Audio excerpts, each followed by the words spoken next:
Oh, welcome to the Wednesday night meeting of the recovery rooms. My name is Lucky and I'm a grateful recovered addict. I'd like to extend a special welcome to any newcomers or visitors from the outside area. This is a non-smoking and non-vaping venue. Can I now ask everyone put their phones on to silent and not use them during the meeting so as we don't disturb each other. For anyone who doesn't know, the toilets are just through the doors there, first right down at the bottom.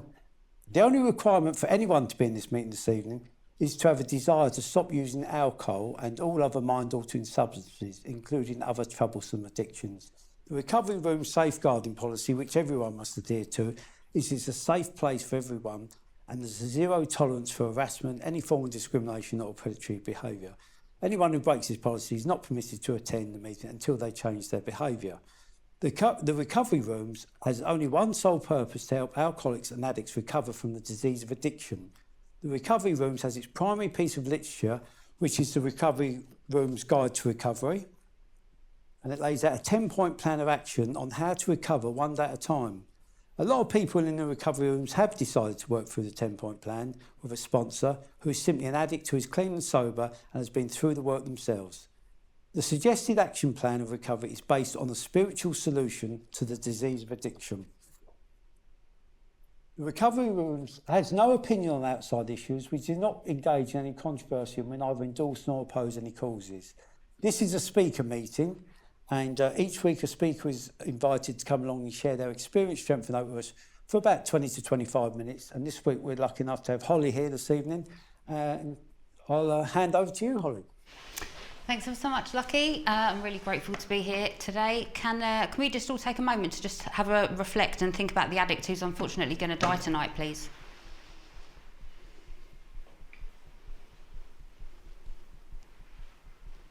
Thanks, everyone. My name's Hollie. I am a recovering alcoholic drug addict.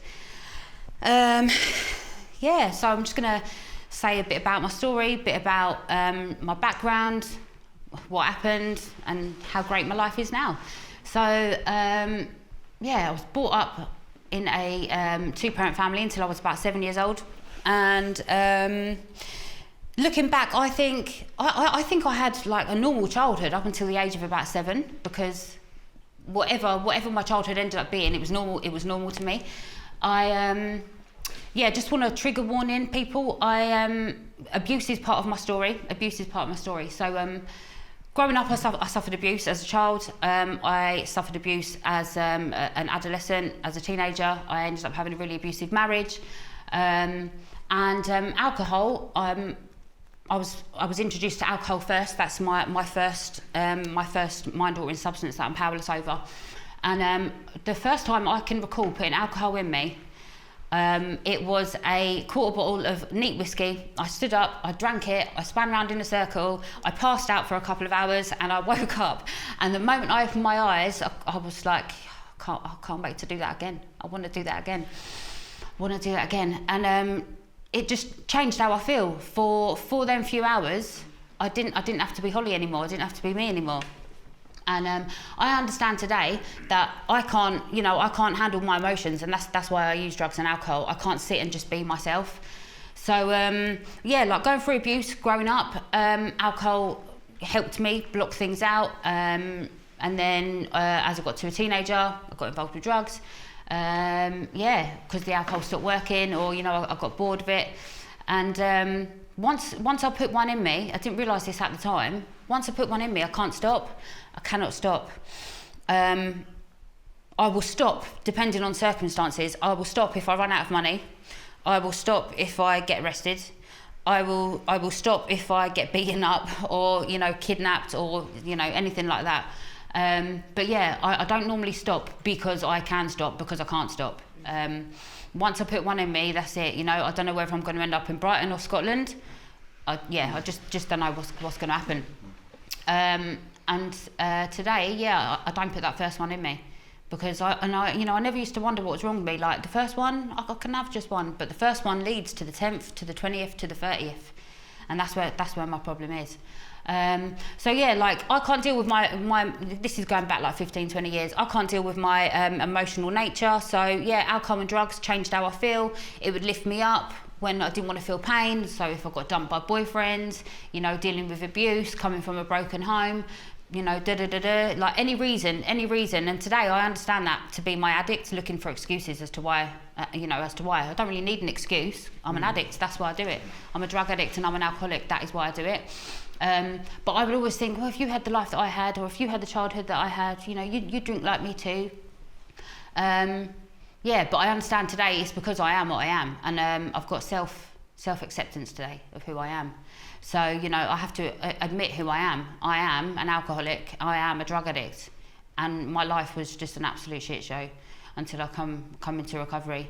I'm really grateful to be here. My life is amazing today. But so I got to a point where I was just, my life was just so depressing, right?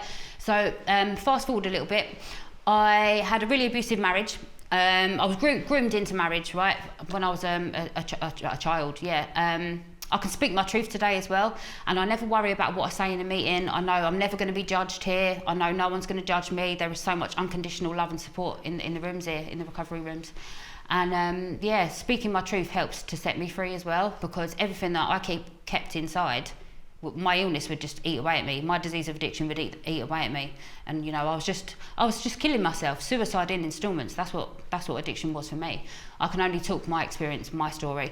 But I had a really abusive marriage. My abuser is in prison as a result of stabbing me. So you know, and then again, you know, well, if you've been stabbed, you drink like me as well, you know, and also things like that, trauma and stuff, that's part of my story. Trauma, PTSD, extreme violence, right? I didn't deal with being stabbed, like, couldn't deal with that at the time.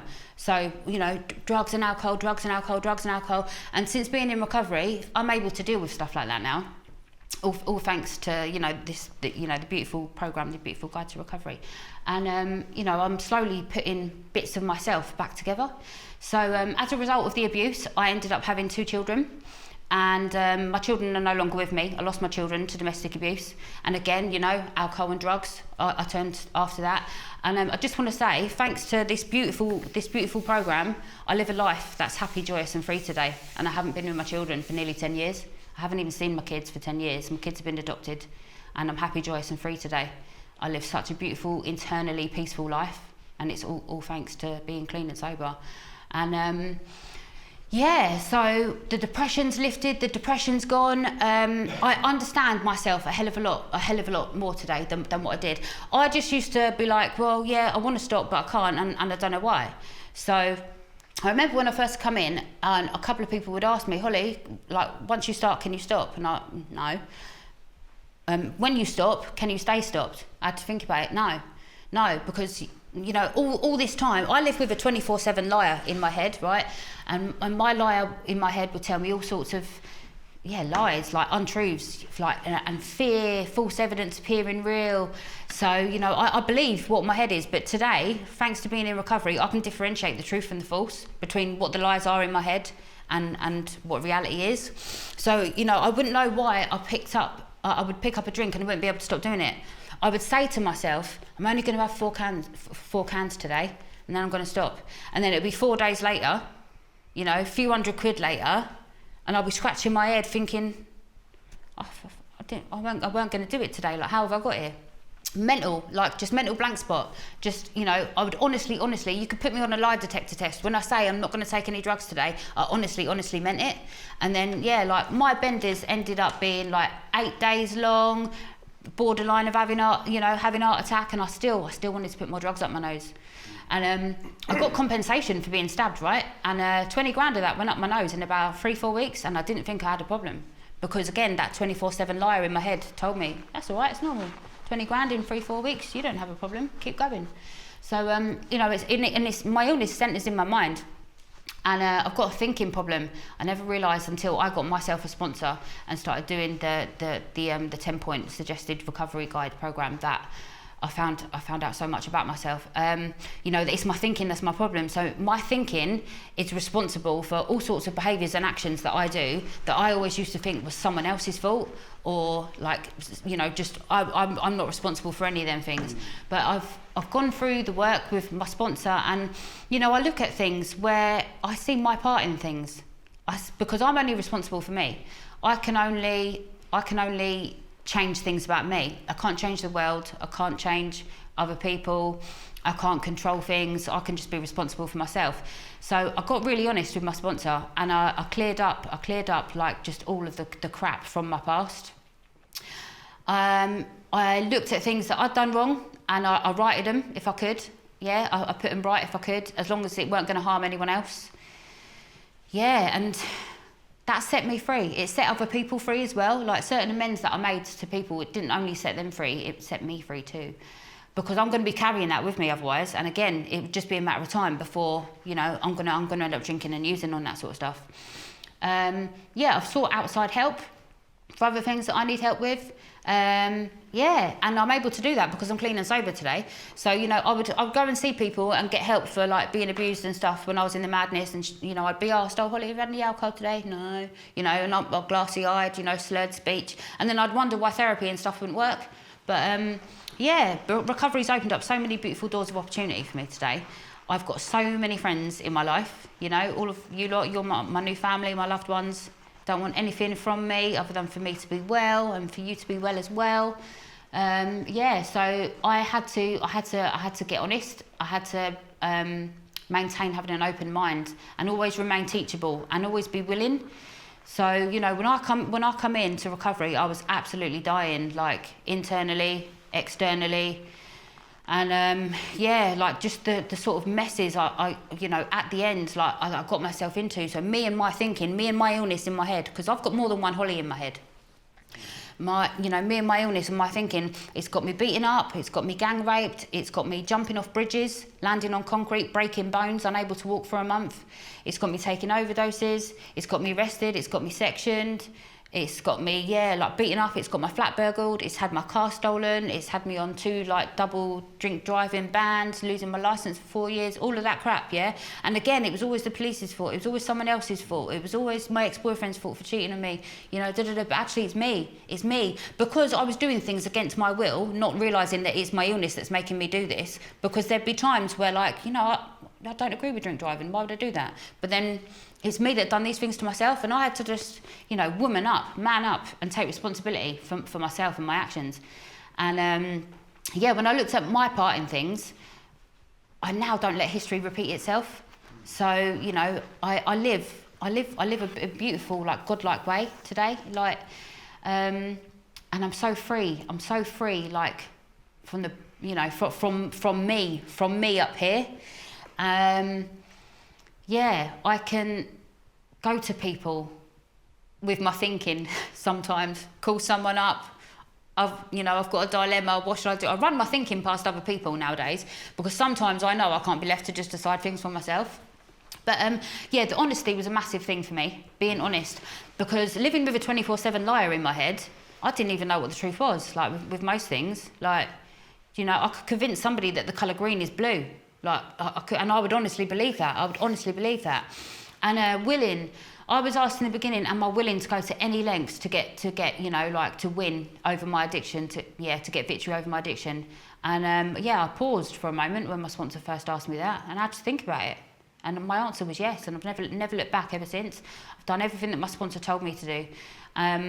When I was new in, I focused on making friends, and of course my illness was like really present when I was new, and my head would be like, well, you don't need to make friends, these people don't want to ring you, you don't want to ring people up, they don't know you, you're a stranger, they haven't got time for you. My head will tell me all sorts of lies to keep me isolated and in myself and in my head, just with my addiction, right? So yeah, whatever my head told me to do, I did the opposite. And whatever my sponsor told me to do, I did. So, you know, I used to call up loads of ladies on the phone, yeah, go for a coffee, you know, whatever, like just get involved, really get involved. And I've got more friends in my life now than what I've ever had. And I didn't even come here. I didn't even come into recovery to make friends. I'm just really blessed that I have made friends. Yeah, and I remember being told, Hollie, we're going to love you until you learn to love yourself. And, you know, I think to myself, well, hold on a minute. Like, I wasn't even aware that I didn't love myself. I knew I hated myself. I wasn't aware that I didn't love myself. And, you know, because I used to think, and again, thinking's my problem, right? I used to think that people that love themselves, they're selfish. They think about themselves. No, it's normal. Like, normal, everyday people, they have self-care. I have that in my life today as well. Self-care. I never used to care about myself. I've got self-respect in my life today. I never used to have self-respect. I've got boundaries with people. I can say no appropriately to people. I can say yes to people appropriately without people-pleasing. Yeah, I'm no one's bitch but my own today. And, you know, that feels great. That feels great. And do you know what? Recovery was out there waiting for me the whole time. I just had to go and get it. And, yeah, put action in and always be honest. And, you know, if I've got, like, my head going a million miles an hour, I need to be honest and share that with people so that people know where I'm at, so that you lot can help me. Because, yeah, I can't do this on my own. I can't do this on my own. And... I'm back on the road driving, got my licence back, yep, since being in recovery. I'm employable. I was unemployable in the end of my using, yeah, so I'm employable again. Got friends, I've got a relationship with my niece and my nephew. I've got a relationship with my family. Yep, my sister actually talks to me now. She told me she loved me last week. My sister told me she loved me for a long time.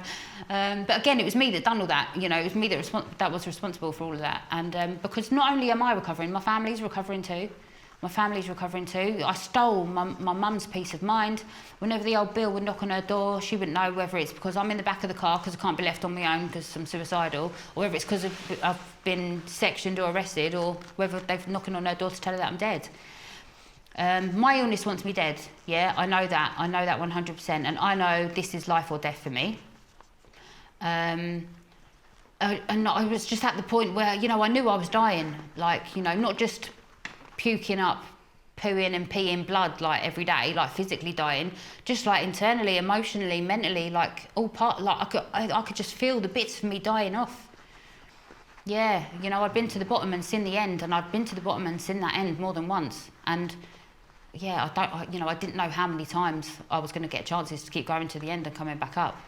Because let's face it, not all of us are blessed and get to recover. Yeah, and when I say recover, I say I recover because today I know that if I put one in me, it's not going to be just one. So I have recovered from that ridiculous, hopeless state of thinking.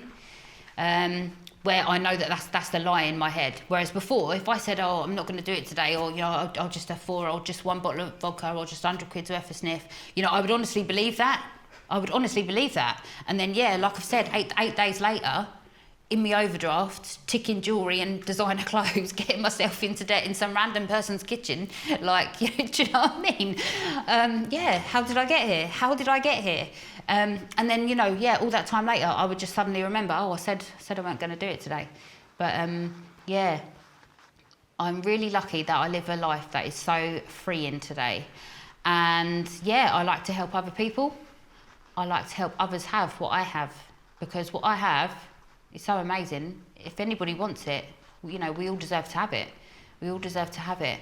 And the way I live my life today, I've never been so, thank you, darling, yeah, I've never been so true to myself in my life. And it's so freeing. And do you know what? I didn't even realise how much of a liar I used to be. So when my sponsor explained to me about the honesty thing, and I was like, yeah, I am honest. I've never cheated on boyfriends. You know, yeah, but Hollie, that's not honest. You know, I used to think that being honest was just not telling lies anymore. But actually, I need to be honest about my thoughts. I need to be honest about my feelings. I need to be honest about what I'm going through. Like, literally everything. Because other people aren't mind readers. They can't guess. But my head will tell me, yeah, but they know that they pissed you off. You know, my head will tell me all sorts of crap. But, you know, I'm honest. And honesty is a beautiful gift I've given myself. And again, like, that was priceless. It didn't cost me anything. I get to help other ladies get what I've got, and then I get to watch them give it away to other ladies as well. Yeah, I've got, you know, a really good social life. I've got a home. I've got furniture in my home.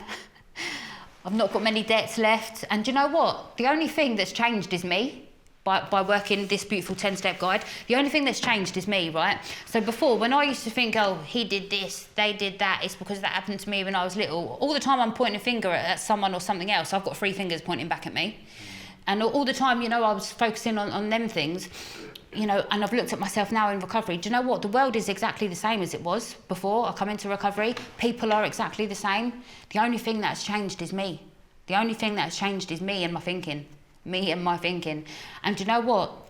It does choke me up sometimes, because I think, wow, like how lucky, like to go from where I once was to where I am now. There's so many beautiful doors of opportunity that's open for me, and I'm so free. I can't even describe like the freedom I have. And it's not just about being free because I'm behind the wheel of a car again, or being free from debt or whatever. Like just free in here. And once I admitted, you know, my faults and all of my wrongdoings and stuff to my sponsor as part of the 10-step guide, once I'd done that, there was like a big sigh of like relief, and the world really had been well and truly lifted from off my shoulders. And I weren't even aware of how much I was carrying until I was set free from that. And do you know what? By putting in the work and the action and stuff, it's me that helped set myself free. I can't walk into a shop and buy this off the shelf and give this to myself. Yeah, I've done it all for myself. And my life's amazing today. I'm happy, joyous and free today. And if I never ever get to see my children ever again, I'm still going to live a life that's happy, joyous and free. I'm dying happy, and hopefully, you know, that's not going to be for another few decades. Yeah. Thank you for letting me share. Oh, thanks, Hollie. Thanks, Hollie. Thanks very much. Yeah, I always enjoy listening to you, Hollie. And I'll open up the meeting now for general sharing, so you can come in and share back to Hollie where you are, or about your experience, strength and hope. We'll go for 5 minutes to share. If you get to 5 minutes, I'll wave the card and then you can start wrapping up your sharing. So the meeting's now open for sharing. Thanks.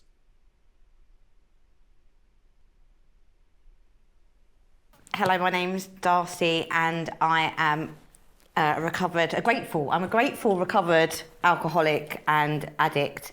Yeah, thank you, Hollie, for your share. That was amazing. I always love hearing people's shares and their journeys.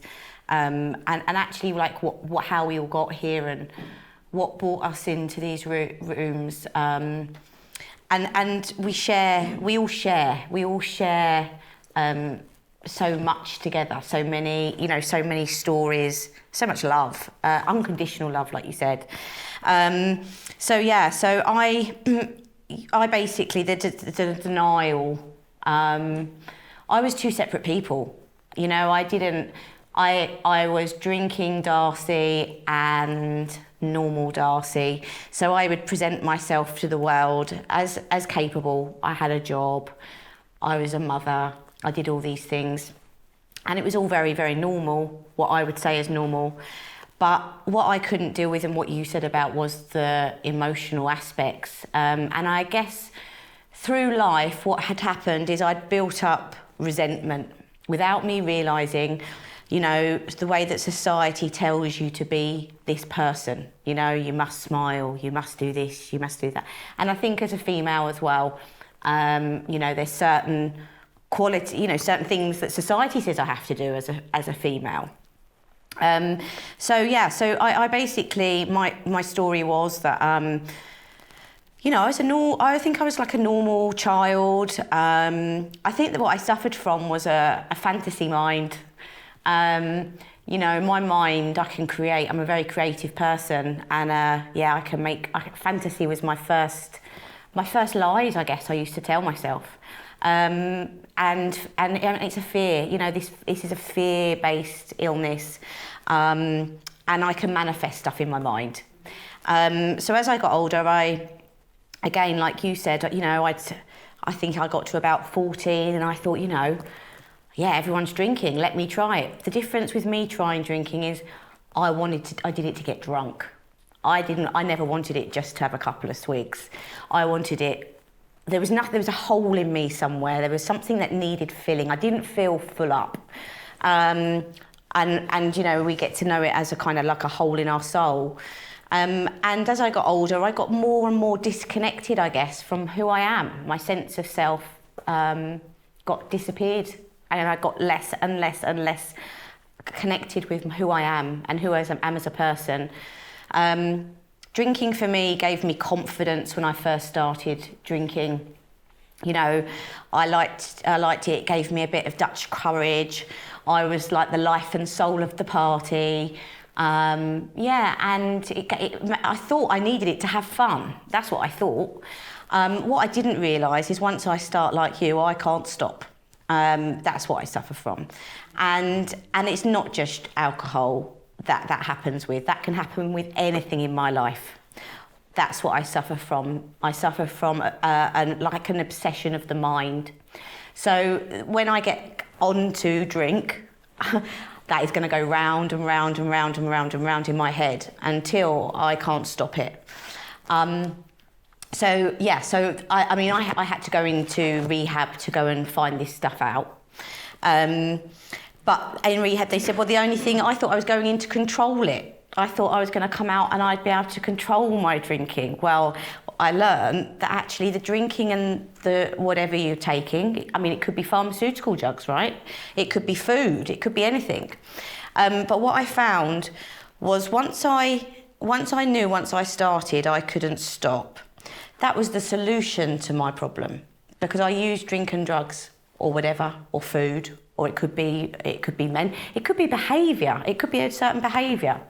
But once I knew I couldn't stop, and they said, no, it's abstinence, you have to have abstinence, I was like, oh, wow. Now that seems like a heavy task to me, thinking all my life that I can't drink. I can never drink like anyone else in my whole life ever again. And I had to go through a process of grieving. I had to grieve that I wasn't like other people, and that I couldn't be like the others, and I couldn't fit in like other people. But what it did give me was an opportunity to find out who I am. And I don't need drink, and I don't need men, and I don't need all these other things I thought I needed to be who I am. And what I found is I had to connect to this power in me. I was so unattuned to who I was that I had to get to a source of power in me, because I was powerless. So I learned to do that, and by going through this book, the Guide to Recovery, and doing the 10 steps, looking at my resentments, I was able to find a solution, and that solution today is that I have a power in me, and I don't hold resentments anymore, and I don't need to drink or use anything to have a good time, and I'm quite happy being me. I'll leave it there. Oh, thanks, Darcy. Thanks, Darcy. Hi, I'm Alice. I'm an alcoholic. It took a lot to say that, like, the first few times I came, because I think I've got about 101 reasons why I can't be an alcoholic. You know, I'm in my 20s and I'm a woman and I have a job and I have a family and I went to private school, and I sit and listen to sort of stories like yours, and they touch me so much. And I think you're so strong because you've managed to do sobriety like this. But it doesn't give me answers to my journey, because I don't have that. I don't have all of those reasons behind me. I just don't. I just felt unhappy, I think. And then it just led to me drinking. And everyone drinks when they're young. I mean, as a teenager, most of my mates were guys, and I would like keep up with them drinking the whiskey and neat vodka and all of that malarkey. And even though I'm 5 feet tall, I could like outdrink most of them. It was actually quite impressive. But it didn't stop there, unfortunately. They'd all fuck off home, and then I'd just carry on. So I can remember, like, we'd have school on a Monday, and we'd go to a house party on a Saturday. Everyone would be feeling really crap on the Sunday, but I'd go and carry on drinking on my own at home at 15, 16, and became really, really good at hiding it from my mum. Like, so good. It was ridiculous. I used to hide vodka in a hot water bottle and say I had period pains, and then take it up in my bed and drink it out of the hot water bottle. I was just a master of disguise. And that went on until I was in my 20s, and I became quite successful. I went to University of Cambridge, did a degree there, drunk, don't know how that happened, and then ended up getting a job in the city. And it was actually my boss at my first job in the city who picked up that I had a bit of a problem, because I lived in Kent and I worked in London, and the train was costing an absolute fortune. So my idea was, after work, I'd get really drunk, find someone on Tinder, and then stay up in London with them and save on the train fare. It made perfect sense. But he started to pick up on the fact that I was wearing the same clothes back to work, was always hungover or drunk. But it was the culture up there. There was a bar in the office and I loved it. But it all started to go really downhill, like quite quickly. He was saying that it was affecting my work. I argued that I was doing okay, and he was like, yeah, but not as well as the others that aren't drunk all the time. And I had a couple of run-ins with the police when I was, being drunk and disorderly.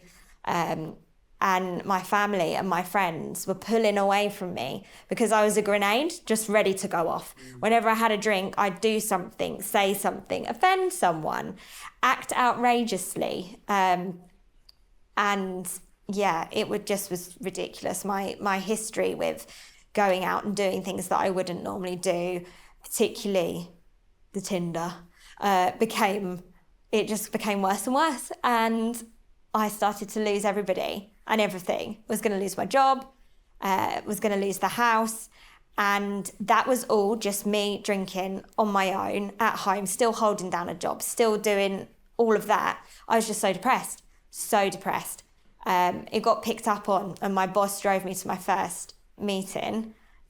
He then made the mistake of leaving straight away, and I went to the offie round the corner, and then he picked me up an hour later and I was drunk. And it took so long to get in here and so long to say, like, oh, I'm an alcoholic. I always used to say, I've got a bit of a problem with alcohol. I'm a bit too good at drinking it.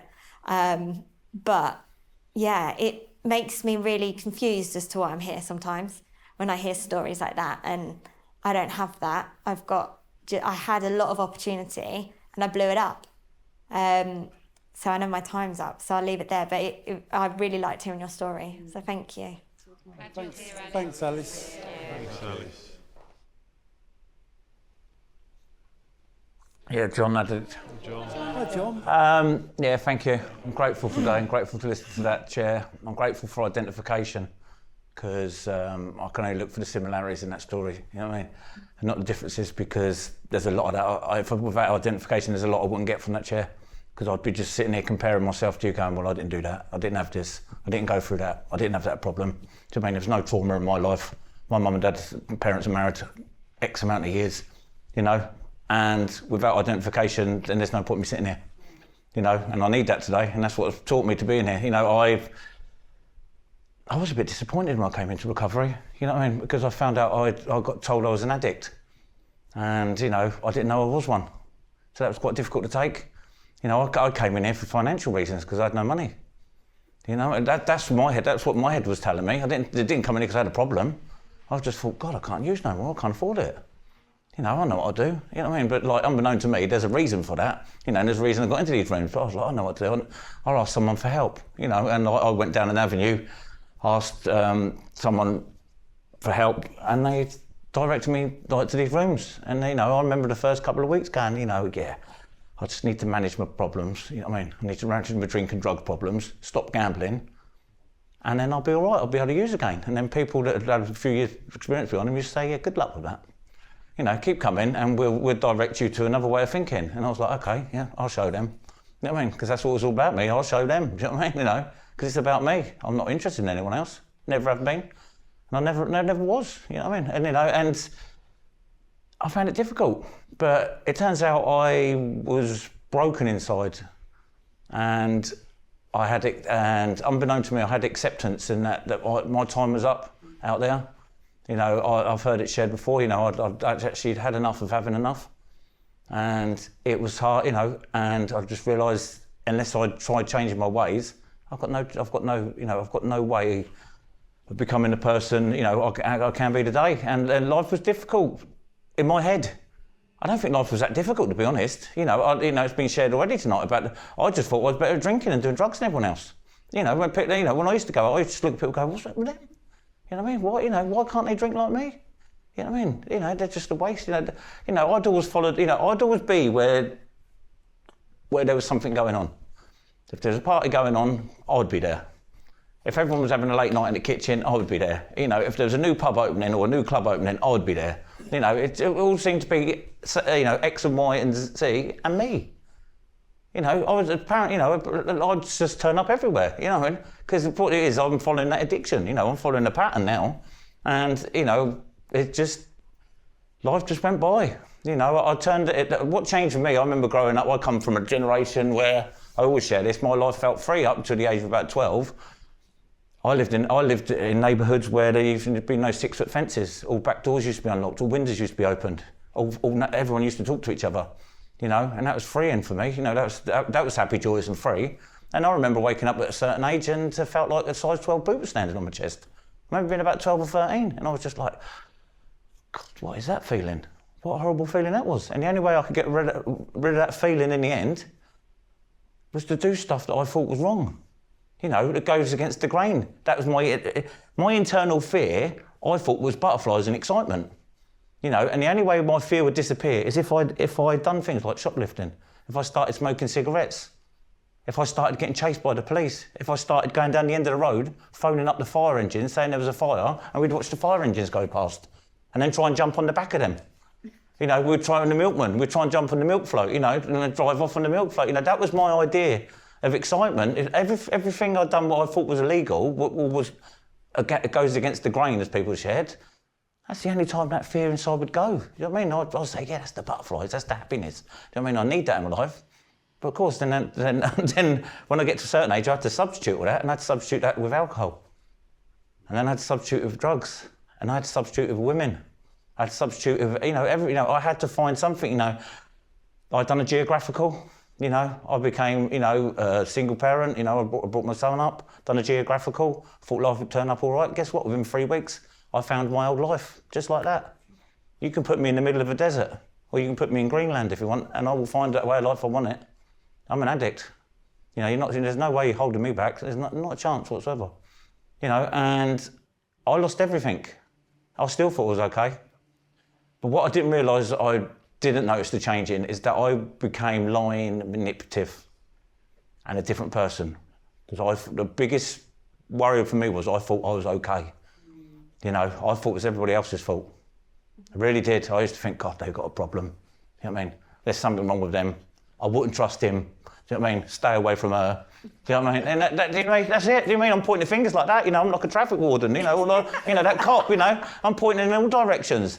And when I come into this room, there's only one person I had to look at, was the person in the mirror. It was all me, you know. And this is what, you know, coming here taught me, you know. And I love coming to these meetings to identify with people, you know, but to hear what they've gone through, you know, and to understand it's okay being different, you know. And change, I didn't like change.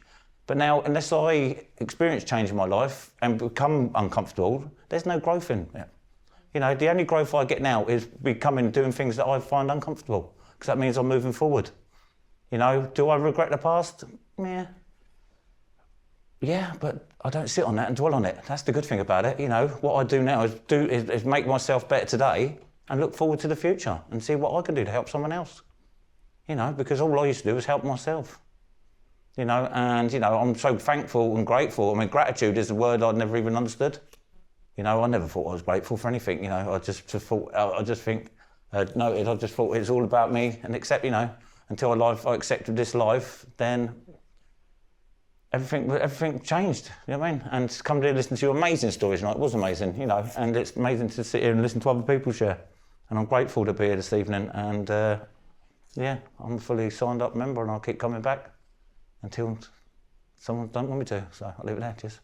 Thanks, John. Thank you. Yeah, I'm Mickey, I'm an addict. Hello, Mickey. Mickey. Lockie, thanks for taking the meeting, and Hollie, thanks for your fantastic share. And really enjoyed what's been shared tonight as well. You know, the first thing, it's been mentioned already, my life is very different to yours, but we still ended up in the same place, you know. I've heard it before, you've described it as suicide by installments. I used to call it suicide by cocaine use. I never wanted to die. Suicide's not part of my, I mean, as in that sounds obvious. Obviously I didn't commit suicide. I'm sitting here tonight, but I haven't attempted suicide. But I still found myself in that place, that bitter, horrible place where at the end of my using, all I wanted to do was die, you know? And it's kind of, it's funny because we come into to the recovery rooms and we learn a lot. You said, you know, we learn a lot about ourselves, because when I came here and I wound up here at 40 years old, what's wrong with me? Why can I not stop using? And I'm like you know, it's you know, it's just that old saying, it's like when I start using, it's like having sex with a gorilla. It ain't over till the gorilla says so. I have no control, absolutely no control. And like you, when I start off and I say to myself, I'll only do, I mean, this is how bad it was towards the end, I'll only do 4 wraps tonight. And then 4 wraps becomes 4 days, you know? And, you know, I've often shared this. I never, ever, at any point in my using, woke up in the morning and thought, well, I'm going to ruin my wife's day. I'm going to not be there for my children. It doesn't happen, but it still occurs, you know. And, you know, really early in my journey, a really wise man sat down, and you talked about it and we spoke about it previously. He sat down and he explained the alcoholic mind to me. And he basically explained that I have a bullshit factory in my head. I have a head with 2 halves, a brain with 2 halves, a bullshit factory on one side, and on the other side, it buys every single word of it, you know. And like, as you said, this is a disease of the mind. Predominantly, that is, you know, the physical allergy doesn't happen unless you put one in you. So if I don't put one in me, which is why this stuff is to treat the mind and the mind only. And it kind of, the reason for that will explain to me. So when I read our book and I read a certain page and it tells me I'm prey to misery and depression, it kind of explains to me why, even when I look back, despite not having had the traumas, you know, like it's been shared already, I had a really good background. I didn't grow up in a 14-bedroom mansion.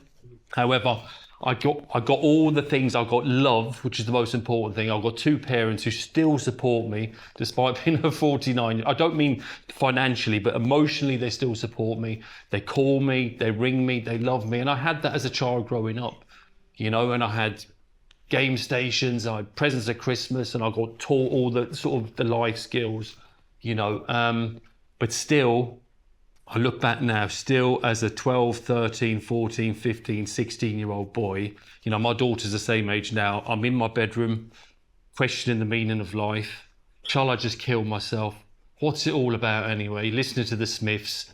You know, it's not normal. I know now that is not a normal way for a child to be. Well, I don't think it's normal, you know, and like you, it's my truth and I've made my peace with it. It is what it is.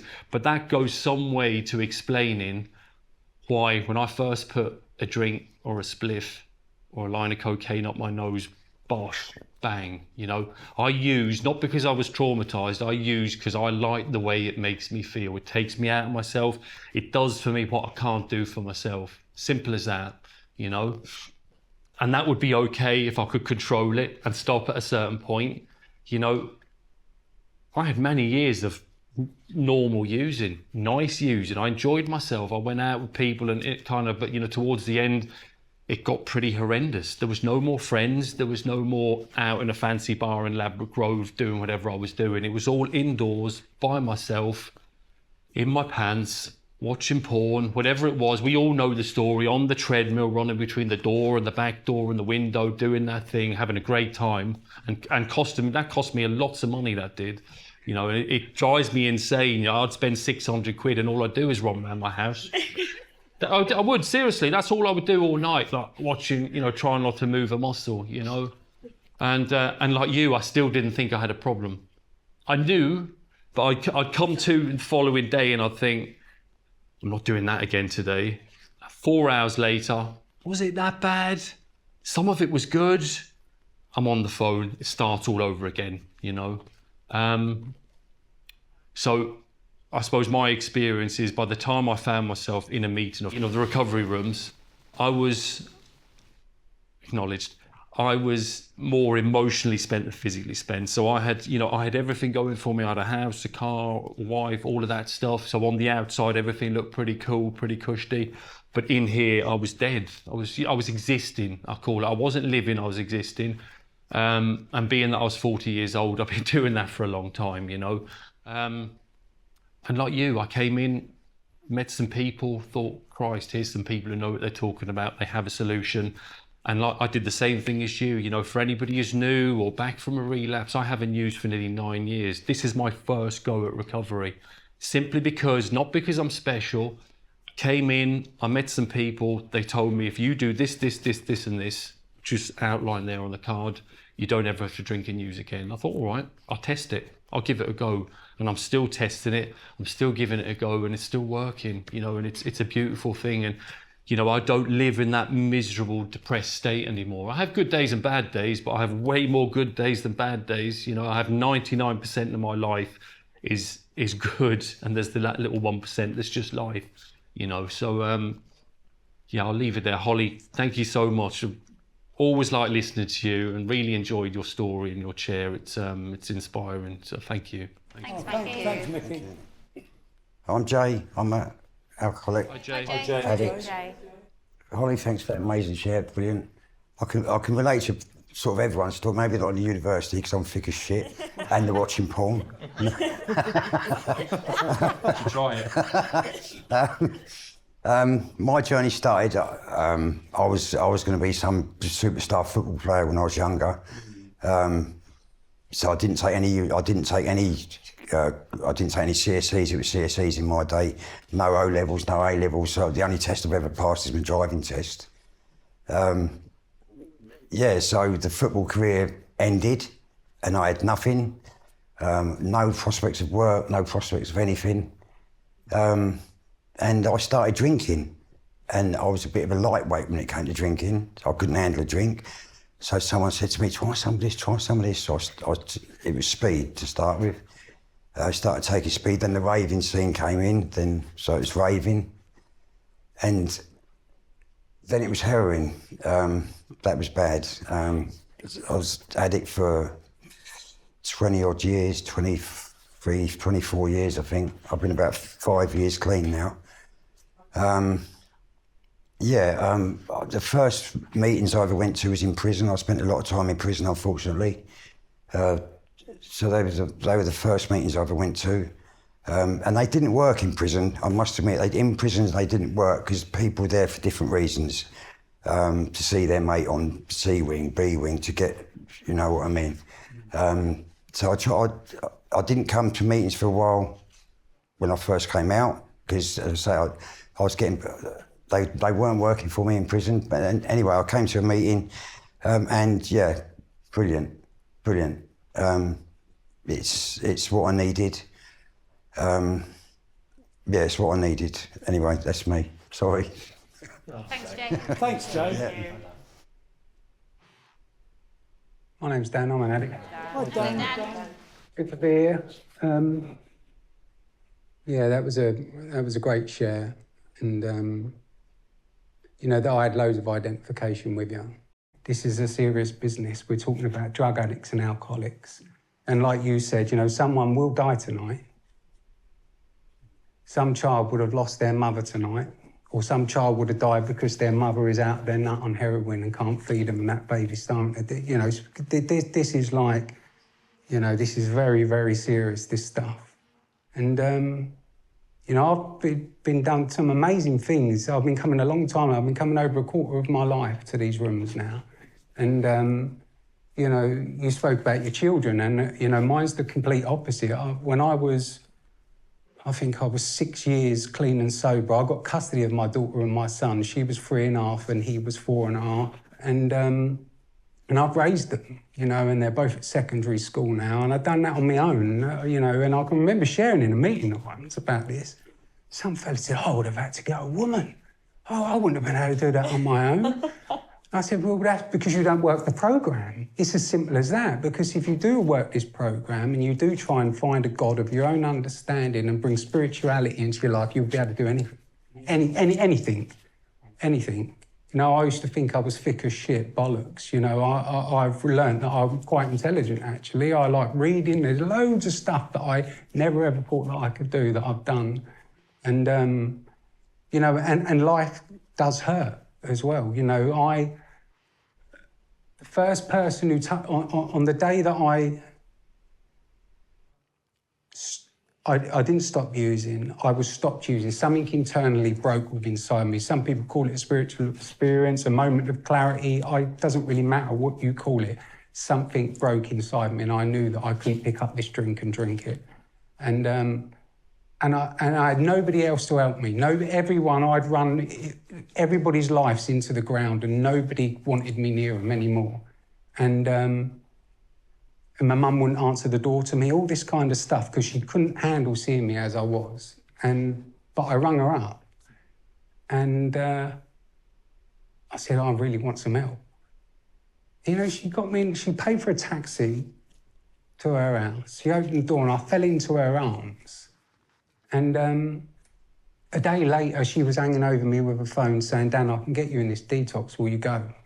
And I said, yeah, I'll go. 4 months ago now, I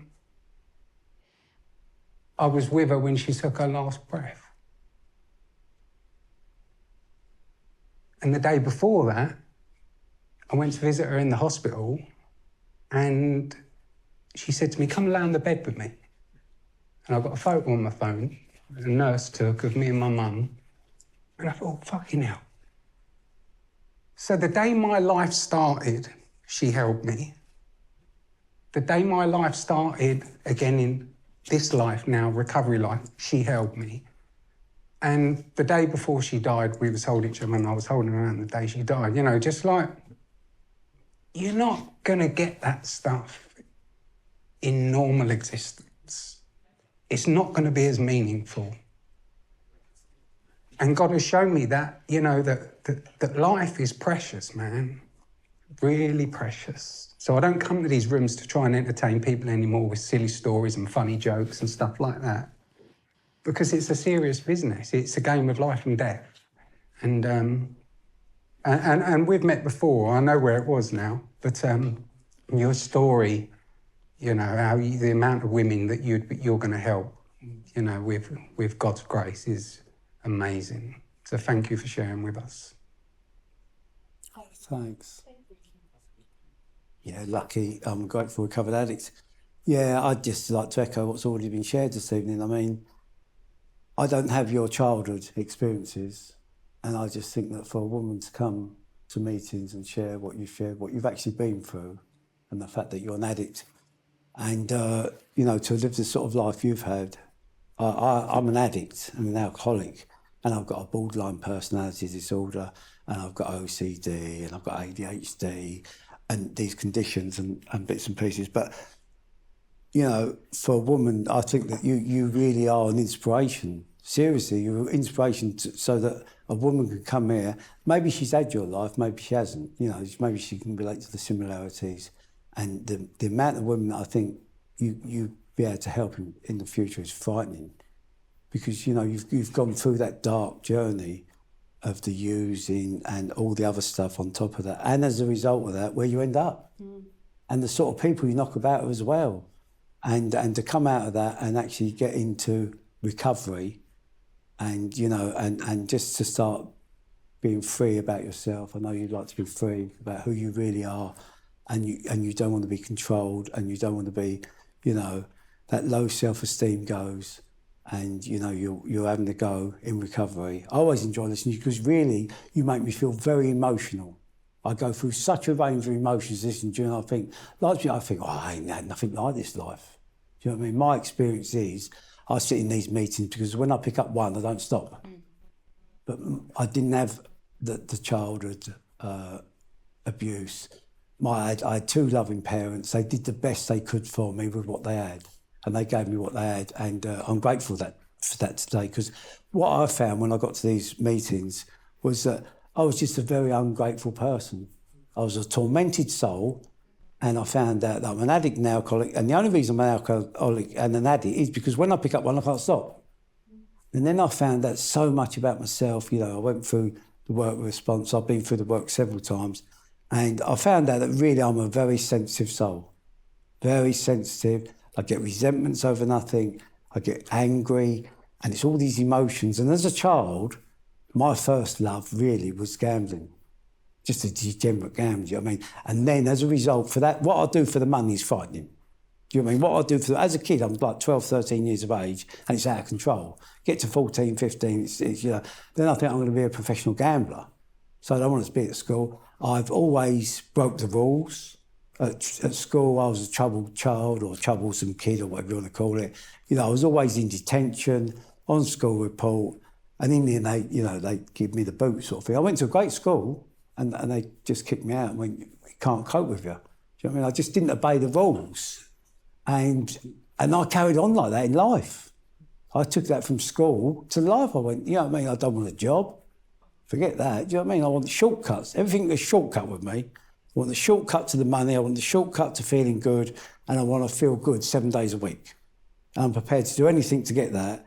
And the reality is I was actually good at getting the money to fund that. But a lot of it was very dishonest. And I think that for me, what I've heard in these rooms over a period of time is that you sell your soul or you sell your body. You sell something in there as a result of addiction. That's what I hear with a lot of people. And I sold my soul. You know, things like dignity, self-respect. I didn't know I didn't love myself when I got here. I thought I was having a party, just a party that went on forever. And I thought, well, it's amazing, isn't it? Drink, drugs, girls, this, money, I'm a wreck, nervous wreck. I was going to a therapist, sitting there, would leave the therapist and go and have a drink and go out for the night drunk. And then, you know what I mean, I tried therapy and no one actually said to me, have you ever considered stopping? If you could just consider stopping and looking at yourself in the mirror. Do you know what I mean? Because I just used to run around blaming people, I had terrible trouble with the police. And then when I got here, I realised why I had terrible trouble with the police now. Do you know what I mean? But at the time, I used to say to people, why don't they go and, why don't they chase criminals? You know, they go and chase the real ones, do you know what I mean? Because I just wouldn't tell the truth about anything. I changed with the wind. The truth for me was what I could get away with in every situation, in relationships, in business relationships. I've always been in business with addicts. And they're all the same, do you know what I mean? Looking back, this is the benefit of hindsight. Lying, thieving, cheats. Do you know what I mean? I'm talking about the people I've been in business with, do you know what I mean? And then I worked out that I was one as well. But I didn't, I used to think, well, I'm a bit above that sort of thing. But no, and I come in here, and it's a lifesaver, isn't it? And I like what's been shared, it's a new life. The old person's got to die. Because if he don't die, I'm in serious trouble, do you know what I mean? Drinking drugs, I had 3 heart attacks. I had a stroke, 3 heart attacks. Gambling, I've been bankrupt, and I've been worth a fortune. And I've had all the other addictions, and I found out that my root cause is I'm an addict. That's it. And today, I feel that I'm very blessed and fortunate to be in recovery. And I just don't need all that drama and aggro anymore. And it's a different life. You know, I've got such a different life to the one I had before. But it's a wonderful experience to have, what life's been shared, having spiritual experiences and going through life, clean and sober. Because I was just drunk and high 7 days a week. That was it in the end. And it didn't start out like that. I thought, no, just have 1 or 2. And you know what I mean? It just didn't end up like that for me. But it's always a pleasure to listen to you, Hollie. And thanks very much for coming along this evening. Thanks, Bucky. Thank you. Okay, so in this meeting, you may have heard talk of a sponsor. If anyone in the meeting this evening is prepared to act as a sponsor, can they just raise their hands? Thanks, if you need a sponsor. To prove that the recovery rooms, the guide to recovery works, will anyone with over 50 days of recovery please raise your hand? And if you're over 1 year of continuous sobriety, please leave it up. And I'll now hand over to our literature secretary, Darcy. Thank you. Hello, my name's Darcy, and I am a grateful recovering addict alcoholic. If you're within your first 100 days, entitled to the Recovery Room's Guide to Recovery, which I would strongly recommend. It's a wonderful book, and good luck on all your journeys. Oh, thanks, Darcy. Thanks, Darcy. And I'd like to thank everyone who's done service in the meeting tonight, the people who made the teas and coffees, literature and all the rest of us. And finally, I'd like to thank Hollie for her chair this evening. Thanks. And we'll finally just like to end the meeting with our closing reading. Please let God, as I understand God, guide me in all and live in the present moment with a heart full of gratitude for all I have. And we hope to see you all again next week. Okay? Thanks.